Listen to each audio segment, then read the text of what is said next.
¿Qué tal? Buenas tardes o buenos días. En el horario que usted nos vea por Red 43, aquí estamos en otro de los especiales de historia con un amigo y con una figura que es sinónimo de trabajo político acá en Esquel.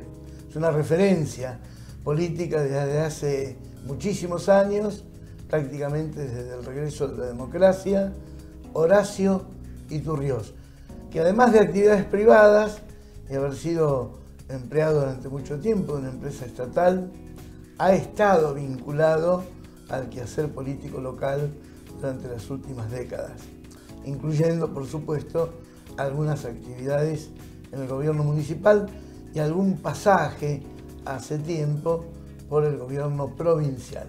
¿Qué tal, Horacio? ¿Qué tal? ¿Cómo te va, Jorge? Un abrazo, un saludo para todos. Sinónimo de presencia política, Horacio Iturriós, si lo tomamos por lo menos desde el regreso de la democracia y el tiempo en que vos llegaste a Esquel. ¿En qué año fue? Yo llegué a Esquel en febrero del 85. O sea, recién iniciada el periodo Recién iniciada la democracia, yo militaba en la Juventud Peronista en Buenos Aires desde la década del 70. Era muy niño, muy joven. Y bueno, cuando me vine a Esquel por una posibilidad de un traslado a construir una familia y a vivir en este lugar paradisíaco que me encantaba. ¿Viniste acompañado? Sí, vine casado ya. No, pero conocí a Esquel porque veníamos siempre de mochilero en los veranos. Y la verdad que el lugar que a mí me gustaba de la Argentina. Y bueno, decidí afincarme en este lugar y la verdad que no me arrepiento después de tantos años, ¿no? ¿Cómo era militar en Buenos Aires políticamente durante la dictadura? Era difícil, después del golpe militar se había producido la disolución digamos, de la mayoría de las organizaciones de cuadro de la década del 70 y un poco al calor de lo que en ese momento se llamaba la Comisión Nacional de los 25, que era el ala más combativa de los sectores gremiales, después que deriva en lo que fue la CGT Brasil, comenzamos a reorganizar con las distintas experiencias de compañeros que habían participado en la Juventud Peronista. Empezamos a recrear lo que fue, digamos, las últimas acciones antes del advenimiento de la democracia. En ese sentido fue muy importante la construcción del movimiento de juventudes políticas con otras fuerzas políticas, digamos, centralmente en la lucha para recuperar la democracia en la Argentina y obviamente combatiendo lo que significó, luchando o expresándose contra lo que había sido el plan de entrega de la dictadura, ¿no? Centralmente para nosotros ese fue un golpe cívico-militar y donde obviamente quien conducía ese proceso o dictadura cívico-militar eran los sectores de la oligarquía más recalcitrante de la Argentina, Martínez de Oz y compañía. Muchos quedaron en el camino, desaparecidos, exiliados, muertos en enfrentamientos, pero hay algunos apellidos que te marcaron en esa época, compañeros desaparecidos o alguno en especial. Sí, un compañero de la secundaria, Norberto Morresi, que habíamos estudiado juntos en la primaria y éramos súper amigos.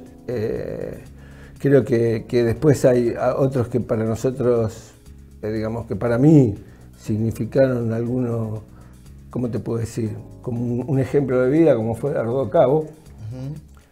Y bueno, hay pilas de compañeros, ¿no? Pero creo que el sentido más importante de todos esos compañeros era el sentido heroico de la vida, de hacer política no por un cargo ni por nada, sino hacer política en serio para cambiar el mundo, para cambiar la realidad, para transformar una realidad que cada vez era más cruel, Un poco creo que ese fue el sentido de la militancia de la década del 70, no solo del peronismo, sino de todos los sectores juveniles que participaban en política, centralmente porque aborrecían la injusticia, aborrecían la desigualdad social. Me parece que desde ese lugar es como se incorporó una cantidad importante de jóvenes a la política, y eso obviamente después cada uno toma su camino, ¿no? Pero me parece que eso es lo que está profundamente arraigado en muchos compañeros que empezaron su militancia en ese momento. 1983 y después del periodo de Malvinas, llega el momento de elegir y dar un cambio desde lo civil y desde lo institucional muy fuerte en la Argentina. Llegan las elecciones, la pregunta a un militante político de aquellos tiempos, ¿por qué ganó Alfonsín y no ganó el Frente Justicialista con el doctor Luder? A ver, ahí hay un tema importante de entender que fue, digamos, creo que el peronismo en general había hecho el desgaste de la resistencia frente a la dictadura, el mayor desgaste de la resistencia. Desde ahí, después, cuando viene Malvinas, vos acordate que 2 días antes habíamos estado el 30 de marzo del 82 en la calle junto a la CGT Brasil, digamos, pidiendo por paz, pan y trabajo, una marcha que se hace muy importante en San Cayetano después. A mí me parece que de alguna manera el peronismo en el 73, digamos, planteaba una consigna donde la sociedad argentina planteaba otra cosa. Estábamos divorciados de lo que planteaba la sociedad argentina. Nosotros hablábamos de liberación o dependencia, y Alfonsín hablaba de democracia o dictadura. Nosotros no habíamos resuelto las contradicciones más feroces de esos años de los 70, que después sí se da con el proceso de lo que es la renovación peronista. Y yo creo que el pueblo argentino es muy sabio. En ese momento yo no sé si el peronismo estaba, digamos, en condiciones objetivas de ser el gobierno de transición, porque siempre se pensaba como que ese primer gobierno democrático iba a ser la transición de la dictadura. Creo que el pueblo argentino, para mí, digamos, creo profundamente, eligió sabiamente, digamos, un programa como el de Alfonsín, que después se vio defraudado por otras cosas, ¿no? Ley de obediencia y punto final, se ve defraudada por un plan económico que los mismos que hacen los grandes sabotajes económicos en la Argentina a los gobiernos democráticos que son progresistas o que intentan cambiar o que intentan modificar estructuras, son esos 100 familias que tienen el poder económico, el poder concentrado y hacen temblar esos gobiernos, ¿no?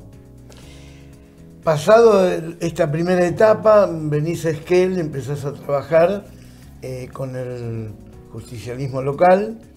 En el año 1987 gana la intendencia Daniel Díaz. Vos estás en ese proceso, pero antes tuviste un viaje con las Juventudes Políticas a la entonces Unión Soviética. Sí. ¿Qué pasó? ¿Cómo fue? No, bueno, ese viaje fue los festivales de la juventud, el Festival de la Juventud se llamaba, se organizaba en distintos países del mundo, digamos, creo que cada 3 años, 4 años. Y nosotros veníamos de haber estructurado lo que era el movimiento de Juventudes Políticas, con el radicalismo, con el Partido Comunista, con el Partido Intransigente, las juventudes de esos partidos, Juventud Demócrata Cristiana, Juventud Socialista, las distintas variantes, porque el socialismo estaba dividido. Y bueno, en función de esas historias, nosotros veníamos trabajando fuertemente con eso, y bueno, me tocó participar en ese festival, un festival muy importante. Me acuerdo que ahí uno digamos, cuando conoce en el exterior algunas cosas, empieza a chocar contra algunas realidades. Nosotros, imagínate que estábamos saliendo de la dictadura, en los primeros 2 años del gobierno de Alfonsín, y claro, escuchábamos que en Suecia o en Finlandia, digamos, en las fábricas ponían música funcional, ya estaban peleando por el tercer feriado de la semana, digamos, y nosotros acá estábamos en una historia bastante más lejana a esa. Digo, veíamos, de alguna manera ahí había comenzado el proceso de la Glasnost y de la perestroika en la Unión Soviética. Veíamos como había algunas contradicciones no resueltas en lo que era los países comunistas. Veíamos una crisis del capitalismo que cada vez se transformaba en más voraz. Ya habían empezado las historias, bueno, de la mano de la Thatcher, que había empezado todo el proceso del neoliberalismo en la zona capitalista.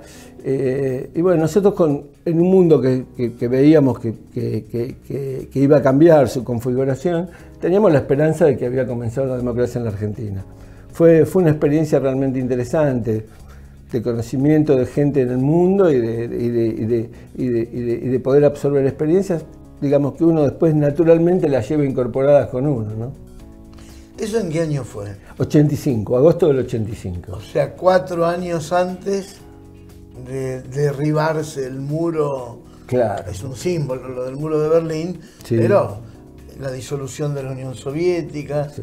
El consenso de Washington unos meses antes y el avance del neoliberalismo en la Argentina. Pasando a Esquel, a veces lo comentamos y debatimos, ¿no? Esquel en estos últimos años tuvo 16 años con Rafael Williams y 16 años con Ubaldo y Sergio Ngarato, hablando de terminar el mandato actual del intendente. Y 4 años de Daniel Díaz. ¿Qué significaron estos 3 periodos, especialmente qué pasa en Esquel, que vota 16 años a una misma persona, luego a otra 16 años, o su papá y el hijo, y un Daniel Díaz en el medio con características distintivas, obviamente, ¿no? Sí, yo creo que, a ver, uno tiene que tratar de encuadrar, digamos, cómo funciona Esquel en el contexto provincial y nacional. De alguna manera, el municipio de Esquel no tiene una autarquía económica, digamos. Los recursos que le llegan están vinculados y atados a las regalías petroleras, con lo cual depende en mayor o menor medida de cómo es el valor del petróleo, que es en dólares, o de la coparticipación federal de impuestos, que es, digamos, hay momentos procesos recesivos como este, yo estaba leyendo hace 2 meses que estamos en recesión con inflación, con lo cual es, digamos, terrible. Digamos, yo sé que la coparticipación federal de impuestos se ve resentida de alguna manera, los impuestos propios que tienen que ver un poco cómo está la economía del lugar, entonces, pero eso es más o menos menos en un momento o en el otro. Yo creo que a Daniel Díaz le tocó el gobierno más distintivo en el peor momento económico de la Argentina, en uno de los peores momentos económicos de la Argentina, que fue de alguna manera la hiperinflación del 89. Entonces, o sea, creo que fue distintivo porque Daniel le imprimió un sello muy vinculado a la cuestión social ante un Estado que no hacía obras, porque vos fíjate, de alguna manera o de la otra, tanto en los periodos que gobernó el radicalismo, con la familia Ngarato, con el padre o con el hijo, o cuando gobernó Rafael Williams, había, de alguna manera, las obras de Esquel dependían en gran medida de la relación con el gobierno provincial o nacional. Si vos te pones a analizar el gobierno de Rafael en el momento que Néstor Kirchner y Cristina eran presidentes, fueron los momentos que Esquel recibió los Promeva, los Promevi, de alguna manera hubo una infraestructura importantísima, la cantidad de centros de salud que se hicieron, capaz que por cuestiones de relación o de gestión se podía haber hecho más. Y uno lo que ve es que los gobiernos municipales siempre están atados a esa falta de tener su propia administración de recursos o su propia generación de recursos. En ese sentido, yo creo que hoy es clave pensar un municipio hacia adelante que abandone esa matriz, no porque eso haya estado mal, sino porque es insuficiente para los tiempos que corren. Porque vos fíjate, cuando el Estado está en retroceso, las crisis en Esquel son más grandes. Sin ir más lejos, me acuerdo el 2003, cuando fue el contexto de la elección del No a la Mina, que los promineros pensaban que porque Esquel estaba con casi el 50% de la población bajo el nivel de pobreza, con 6.500 familias anotadas o individuos anotados en la bolsa de trabajo, que acá iba a ser un viva la pepa y iba a poder imponerse el tema minero como una posibilidad y el pueblo de Esquel le dijo que no a eso.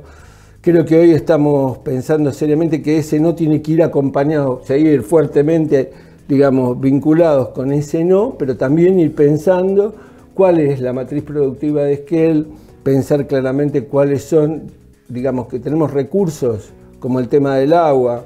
En eso el que mejor lo explicita es el compañero Ricardo Bestene, que él tiene claro qué es lo que significa Esquel a través del recurso agua, produciendo energía para que se desarrolle Puerto Madryn. Digamos, una cosa pendiente de lo que ocurrió acá con la presa. Que creo que es pendiente por parte de la dirigencia política. Digo, las empresas hacen lo que les conviene. Las dirigencias políticas son las que tienen que presionar o tienen que tratar de vehiculizar hacia las empresas los requerimientos para sus propias comunidades. En ese sentido te decía, es necesario desarrollar el parque industrial, es necesario generar infraestructura y poder decidir sobre los recursos turísticos que nosotros tenemos, la trochita, la olla, un parque nacional que lo tenemos a 50 kilómetros y parece que a veces lo tenemos a 100 kilómetros de distancia.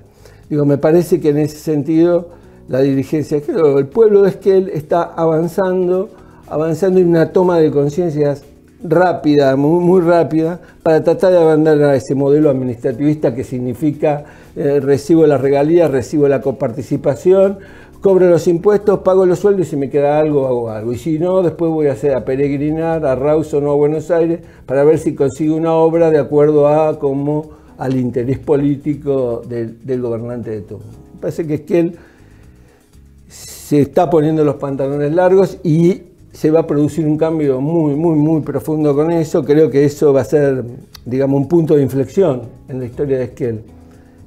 Creo que pensar, hay cosas, nosotros, vos fijate, el tema de la Laguna La Zeta, para no ir más lejos. El trámite para recuperación de las tierras de la laguna comienza en el año 1985 por el ingeniero Ongarato. 1985.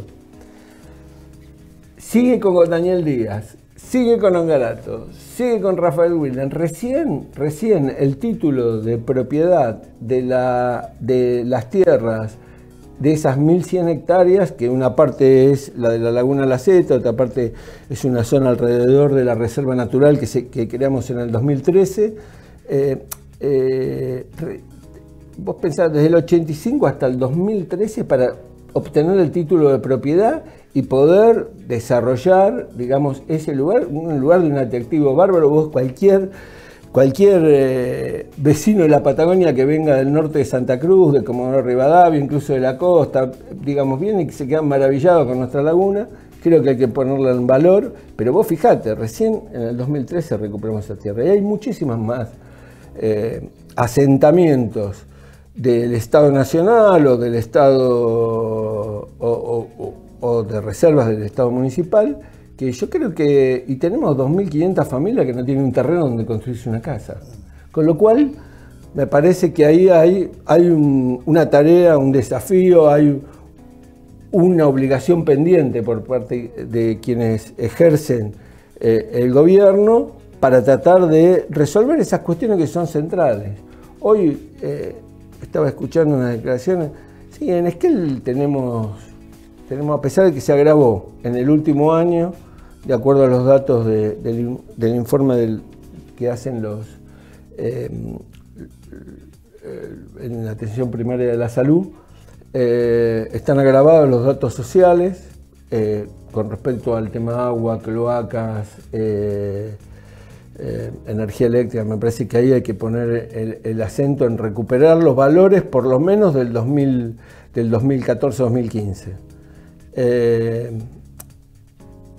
decía, cuando vos ves que se agravan las cuestiones sociales es porque la gente que demanda acá, demanda trabajo y demanda tener un lugar donde vivir. Hay familias, en un terreno hay viviendo 3 familias, donde antes vivía una, donde los hijos van a vivir al fondo de la casa de los padres. Y no solo esto es una problemática de los sectores que pueden estar, digamos, más vulnerables o de los sectores más humildes. Este es un problema también de la clase mediana, de todos los sectores sociales. Digamos, acceder a un terreno es carísimo. Entonces creo que también ahí hay una tarea pendiente sobre la que trabajar. Yo tengo mucha esperanza en cómo se van a transformar muchas cuestiones que hoy las vemos como tal vez una utopía, pero que están ahí a la vuelta de la esquina para que podamos tratar de cambiar la realidad de Esquel. Tuviste un paso quizás breve, pero un par de años creo, por la función pública provincial. También estuviste como secretario de gobierno aquí en la municipalidad. En algún momento fuiste concejal, 4 años, militante como muchos de nosotros por el No a la Mina, y también estuviste como parte de esta militancia ocupando un cargo en Radio Nacional, Sí. Radio Nacional Esquel. ¿Qué te dejaron cada uno de esos momentos, de esas experiencias políticas de gestión, diríamos, desde el punto de vista institucional? En todos los lugares donde estuve, digamos, por un lado te queda una experiencia, pero también lo que te queda es un cúmulo de gente, conocimiento de mucha gente excelente, con la cual uno capaz que tenía prejuicios o lo miraba de otra manera, qué sé yo. Digo, no quiero, digo, pero por ejemplo, con Juan de Betac, por ejemplo, él estaba representando a otro sector interno y sin embargo después tuvimos una relación en el Consejo Deliberante excelente, en Radio Nacional, digamos, el director anterior, que era una persona de carrera, Guillermo Corbusier, un tipo excelente. Digo, en cada lugar uno conoce gente que es espléndida, fabulosa, y por otro lado también uno trata de alguna manera poner todo el esfuerzo de uno para tratar de llevar lo que uno cree que es lo mejor. Capaz que después decís, no, estabas equivocado. En el Consejo Deliberante nosotros esos 4 años, con Jorge Paz, con Ada Martinelli, con la gente que, digamos, incluso con las discusiones con Osvaldo González Salinas, que también nos permitió mejorarnos a nosotros mismos. Esto también fue importante. Ahí logramos tener primero una barrera frente al tema minero. Ese Consejo Deliberante, 10-0 en todas las votaciones. Yo sentí que fui parte de un grupo de gente que fuimos una barrera para el tema minero. Y por otro lado también teníamos una relación, que yo tenía una relación de plantear las cosas cuando veía cosas que no me gustaban del Ejecutivo, pero también de tratar de las cosas que nos parecían correctas, llevarlas adelante. El tema de Valle Chico creo que fue una cosa muy importante en la última parte del gobierno de Rafael, porque atendía este tema de la cuestión de los terrenos. Creo que el tema de la Z, que fue un ejemplo de participación política, talleres, audiencias en cada comisión, la audiencia pública que se hizo por el tema de la Z. Me parece que lo que logramos fue un gran ámbito de participación, un grupo de gente muy comprometida, y no había mañana, tarde, le dábamos todo el día. La última, y ahí volviendo al tema historia política, la cuestión ideológica y la percepción, como para, diríamos, explicar un poco la percepción de alguien que está ahí adentro, dentro de ese sector y de manera activa. Horacio Iturrioz, peronista, justicialista, kirchnerista, cristinista. ¿Cómo se entiende? ¿Es todo lo mismo? ¿No es lo mismo? Soy peronista. Bueno, a ver. Como tal, reivindico, o sea, ¿por qué soy peronista? Porque creo en que el Estado debe regular las relaciones entre los sectores más poderosos y dominantes y los sectores más vulnerables, tiene que siempre estar con los que menos tienen. Digo, desde ahí soy peronista. En la lucha contra la desigualdad social, o sea, digamos, a mí yo no quiero pobreza cero, quiero desigualdad cero. ¿Y qué significa desigualdad cero? Que todos tengamos la oportunidad para tener el acceso a un trabajo, para tener el acceso al estudio, para tener la posibilidad de ser felices de la manera que querramos ser felices sin joder a los demás, digamos, ¿no? En ese sentido yo soy peronista. Obviamente, si vos me decís, creo que el gobierno de Néstor y los gobiernos de Cristina fueron gobiernos peronistas, sin ninguna duda, sin ninguna duda.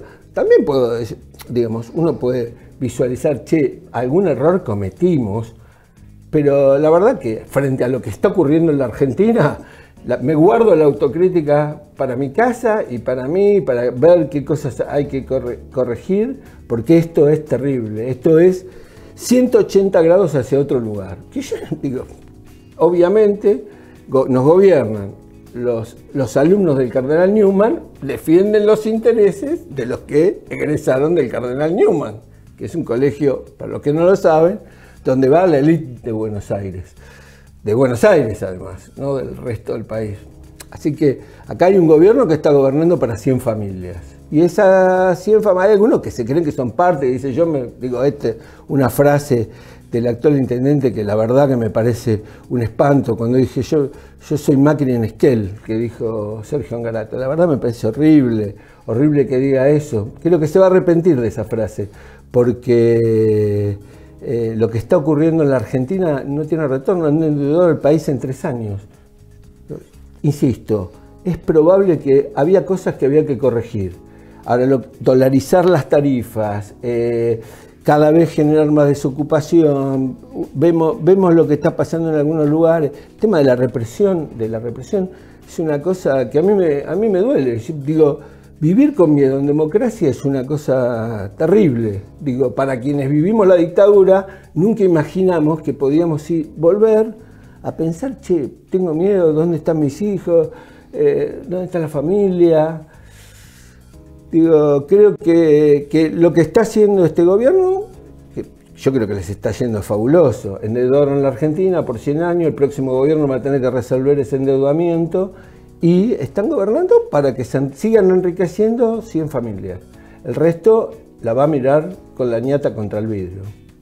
O sea que según tu óptica, el peronismo con alguna que otra variante, con alguna alianza, sigue vivo en el futuro inmediato, en la construcción política.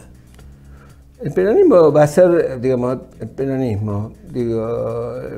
la lucha contra la desigualdad social, como lo quieras llamar, yo creo que es el peronismo, pero digo, el peronismo va a tener la suficiente capacidad como para ofrecerle a la ciudadanía de cara al futuro, no analizando que en el pasado hicimos esto, lo otro, no, de cara al futuro. Con esta situación de la Argentina, yo creo que el peronismo va a estar en condiciones de ser gobierno en el 2019 y espero que esta gente no sigan cometiendo las torpezas que a muchos de su propio círculo se las critican, porque esas torpezas después hay que levantar esos pagarés.